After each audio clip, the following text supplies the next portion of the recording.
கல்வி நிதி கிடைக்கவில்லை என்றால் போராடி பெற வேண்டுமே தவிர நிதிக்காக PM ஸ்ரீ திட்டத்தை ஏற்றுக்கொள்ளக்கூடாது என தாவேகா அரசுக்கு இந்திய மாணவர் சங்கம் வலியுறுத்தியுள்ளது. கல்விக்கான நிதி கிடைக்கவில்லை என்றால் போராடி பெற வேண்டுமே தவிர நிதி கிடைக்கிறது என்பதற்காக PM ஸ்ரீ திட்டத்தை ஏற்றுக்கொள்ளக்கூடாது. இந்திய மாணவர் சங்கத்தின் மாநில குழு கூட்டம் நாகர்கோவிலில் நடைபெற்றது.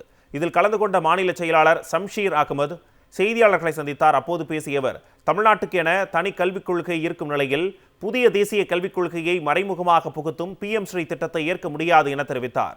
மக்களால் தேர்ந்தெடுக்கப்பட்ட முதலமைச்சரை பல்கலைக்கழகங்களின் வேந்தராகவும் துணைவேந்தர்களை நியமிக்கும் அதிகாரம் பெற்றவராகவும் இருக்கும் வகையில் சட்டமன்றத்தில் சட்டத்திருத்தம் கொண்டுவரப்பட்டு ஆளுநரின் ஒப்புதலுக்கு அனுப்பப்பட்டது. ஆளுநர் நீண்ட காலமாக ஒப்புதல் அளிக்காததால் உச்சநீதிமன்றம் சென்று அதற்கான நீதியை பெற்று வந்துள்ளனர். அதனால் அந்த உத்தரவை முதலமைச்சர் பின்பற்ற வேண்டும் என இந்திய மாணவர் சங்கம் வலியுறுத்துவதாக கூறினார்.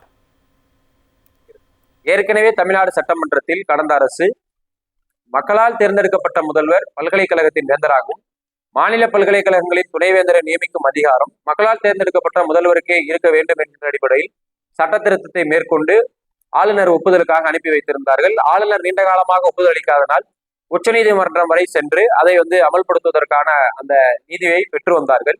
தமிழ்நாடு அரசு எந்த ஊசலாட்டத்திற்கும் இடமளிக்காமல் கடந்த நடைமுறையை ஃபாலோ பண்ணணும், அதற்கான சர்ச்சிங் கமிட்டி அமைக்கணும், அந்த சட்டத்தை அமல்படுத்துவதற்கான சட்ட போராட்டத்தை தொடர வேண்டும்.